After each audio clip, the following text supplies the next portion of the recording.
প্রিয় ছাত্রছাত্রীরা, সোমনাথদার কোচিং সেন্টারে তোমাদের সবাইকে স্বাগত।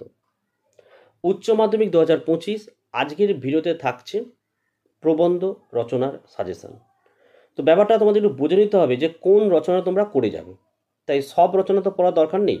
দেখো উপরে লিখে দিয়েছি আমি যে প্রবন্ধ রচনার সিলেবাস, উচ্চ মাধ্যমিক পরীক্ষার সিলেবাস অনুযায়ী 4 ধরনের প্রবন্ধ তোমাদের আছে। অর্থাৎ পরীক্ষায় তোমাদের 4টে রচনা দেবে। কি এক হচ্ছে মানুষ মানচিত্র থেকে একটি দেবে, 2 জীবনীমূলক প্রবন্ধ রচনা থেকে দেবে, 3 বিতর্কমূলক প্রবন্ধ রচনা, 4 বিষয়ের গভীরে প্রবেশ। এই 4 ধরনের 4টি প্রবন্ধ রচনার মধ্য থেকে তোমাদের যে কোনো একটি রচনা 400 শব্দের মধ্যে লিখতে হবে। তাহলে 4 ধরনের রচনা পড়ার কোনো দরকার নেই। যদি তোমরা এক ধরনের রচনা পড়ে যাও তাহলে কিন্তু তোমরা পরীক্ষাতে ভালো লিখে আসতে পারবে, কারণ সব তো করার দরকার নেই।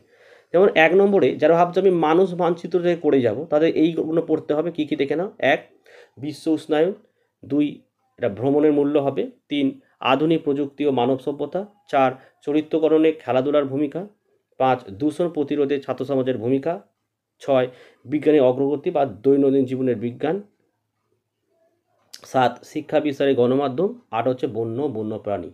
ঠিক আছে, কিন্তু আমি তোমাদেরকে বলবো তোমরা প্রত্যেকে জীবনীমূলক রচনাটা পড়ে যাও, কারণ তোমরা প্রত্যেকেই এর বাংলা ফরম্যাটটা আশা করি জানো।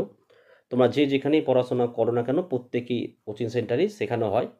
জীবনীমূলক যে ফরম্যাট রয়েছে এই ফরম্যাটটা মুখস্থ করে যাবে।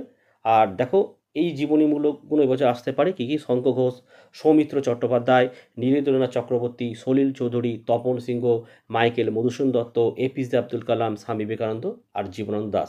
যদি জীবনীমূলক রচনাটা ভালো করে প্রস্তুত করে রাখো তাহলে 10-এর মধ্যে 8 নয়তো তোমরা পাবে, কারণ ফরম্যাটটা তোমরা একটু মুখস্থ করে যাবে। ঠিক আছে, তা বাকি 2 ধরনের রচনা আমি দিলাম না সাজেশানে, কারণ আমাদের কোচিং সেন্টারে সাধারণত জীবনীমূলক রচনাই ছাত্রছাত্রীদেরকে পড়ানো হয়েছে। প্রত্যেকে এটার জন্য প্রস্তুতি নিয়ে যাচ্ছে। তা আশা করি তোমরাও এটার জন্য প্রস্তুত নিয়ে রাখো, এখান থেকে তোমার পরীক্ষায় কমন পেয়ে যাবে।